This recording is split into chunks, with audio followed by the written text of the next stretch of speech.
আসসালামু আলাইকুম ভিউয়ার্স, আজকের এই ভিডিওতে আমরা দেখব ফাইল এক্সটেনশন কি এবং ফাইল এক্সটেনশনের প্রয়োজনীয় বা গুরুত্বটা কি সেটা আমরা দেখব আজকের এই ভিডিওতে। তো আমি শুরুতে এখানে একটা ফোল্ডার ওপেন করে নেই। এই ফোল্ডারে আমি অলরেডি এখানে কপি পেস্ট করে অনেকগুলা ফাইল এখানে রেখেছি।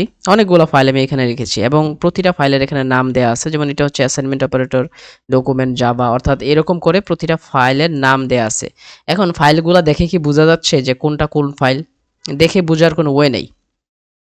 আমরা যদি এখানে ভিউ অপশন থেকে আমি যদি একদম এক্সট্রা লার্জ আইকন করি, এক্সট্রা লার্জ আইকন করলে এরকম আসে।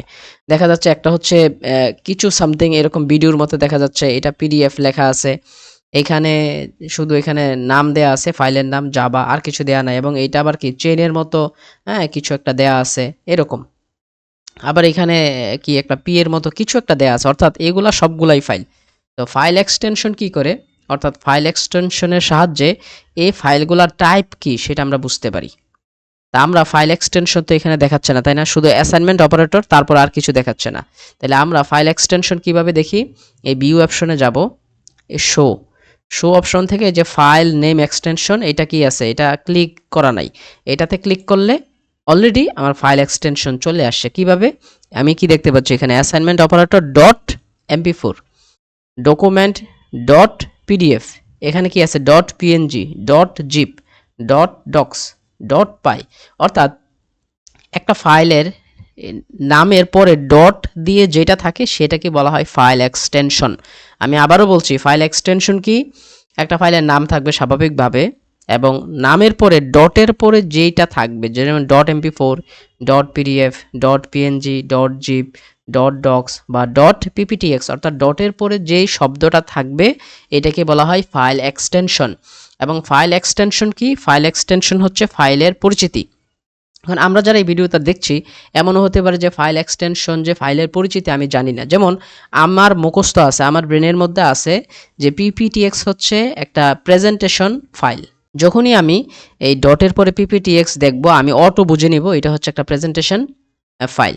এবং এইখানে কি আছে ডট পিএনজি, আমি জানি ডটের পরে যদি ডট পিএনজি এবং ডট জেপিজি অথবা ডট জেপিইজি, এগুলো হচ্ছে পিকচার। আমি যদি এটা ডাবল ক্লিক করি, এটা শুধু পিকচার আকারে শো হবে। এবং এখানে কি দেওয়া আছে, যেমন পিডিএফ, এই পিডিএফ কি? Portable document format. এই পিডিএফ ফাইল হচ্ছে এমন একটা ফাইল যেটা ওপেন করা যায়, কিন্তু এটার মধ্যে ওপেন করার পরে এডিট করা যায় না। যেমন আমি যদি একটা পিডিএফ ফাইল ওপেন করি, আমি যদি এখান থেকে এই যেমন এখানে কি লেখা আছে ডট পিডিএফ, তার মানে পিডিএফ ফাইল আমার ব্রেনের মধ্যে সেভ থাকতে হবে যে ফাইল পিডিএফ যে এক্সটেনশন, ফাইলের এক্সটেনশন, অর্থাৎ পিডিএফ মানেই হচ্ছে এই ফাইলটাকে ওপেন করা যাবে, কোনো এডিট করা যাবে না, শুধু পড়া যাবে। আমি যদি এখানে ওপেন করি, আমি এখানে দেখতে পাচ্ছি অনেক কিছু কপি পেস্ট করতে পারবো, কিন্তু এটার কোনো প্রকার নিজের মতো করে, যেমন চ্যানেলের পর আমি কিছু লিখবো, এখানে লেখা সম্ভব না। আমি জুম আউট করতে পারবো, জুম আউট করতে পারবো, অর্থাৎ এটা দেখতে পারবো। অর্থাৎ আমরা সবসময় পিডিএফ ফাইল সেভ করে তারপর হচ্ছে প্রিন্ট আউট করি, এবং আমি যা কিছু তৈরি করি এটা পিডিএফ ফাইলে থাকে। অর্থাৎ এই পিডিএফ ফাইলটা হচ্ছে এমন একটা ফাইল যেখানে কিছু লেখা থাকবে এবং আমি চাইলে এটাকে ডিলিটও করতে পারবো না, আবার এডিটও করতে পারবো না, বা কোনো কিছু নতুন করে লিখতেও পারবো না। এই ধরনের ফাইলগুলোকে বলা হয় পিডিএফ ফাইল। আমি যদি দেখি এখানে এটা কি, এটা হচ্ছে এমপি4। এমপি4 মানে এটা হচ্ছে সবসময় ভিডিও। অর্থাৎ এটাকে যদি আমি ডাবল ক্লিক করি, আমি দেখবো এটা হচ্ছে এই যে ভিডিও আকারে প্লে হচ্ছে। এটা আরেকটা ফাইল এবং এটা একটা গুরুত্বপূর্ণ ফাইল, এবং এটার এক্সটেনশন কি? Dot zip. আমি আবারও বলছি, এই এক্সটেনশনটা কি? Dot zip. আমাদের কম্পিউটারে কাজ করতে গেলে বিভিন্ন সফটওয়্যার ইন্টারনেট থেকে জিপ ফাইলে ডাউনলোড হয়। এই যে এখানে এর মধ্যে উপর দিলেই এখানে লেখা কি আসতেছে যে কম্প্রেসড জিপড, অথবা এটার মাউসে রাইটে ক্লিক করলে, আমি যদি এখানে যাই প্রপার্টিস, এই প্রপার্টিস নামে একটা অপশন আছে, এখানে ক্লিক করলে এটা নারী নক্ষত্র সব কিছু দেখাচ্ছে যে এই ফাইলটা কোথায় আছে, তারপর হচ্ছে এটা কত এমবি, হ্যাঁ, কত মেগাবাইট আছে, এবং ফাইলের এক্সটেনশন যে জিপ এখানে ব্র্যাকেটের মধ্যে দেয়া আছে। এবং আরও ডিটেলস দেখতে চাইলে এখানে দেয়া আছে যে এটার টাইপটা হচ্ছে অবশ্যই জিপ ফোল্ডার। হ্যাঁ, সব কিছু এখানে দেয়া আছে। তাহলে এটা হচ্ছে জিপ একটা ফাইল। এই জিপ ফাইলের ভিতরে কি থাকে? এইটার ভিতরে, এই জিপ ফাইলের ভিতরে আরও একাধিক ফাইল থাকে। এই যে এটার ভিতরে আরও একাধিক ফাইল থাকে, অর্থাৎ দুইটা ফাইলকে একসাথে করে একটা জিপ ফাইল করা হয়েছে। অর্থাৎ যে ফাইল এক্সটেনশন হচ্ছে ফাইলের পরিচিতি। অর্থাৎ আমার ব্রেনের মধ্যে যদি সেভ থাকে যে জিপ মানে হচ্ছে এমন একটা ফাইল যে ফাইলের ভিতরে আরও একাধিক ফাইল থাকবে, তো যখনই আমি জিপ শব্দটা দেখব তখন আমি বুঝে যাব এটা জিপ ফাইল, তার মানে এটার ভিতরে আরও ফাইল আছে।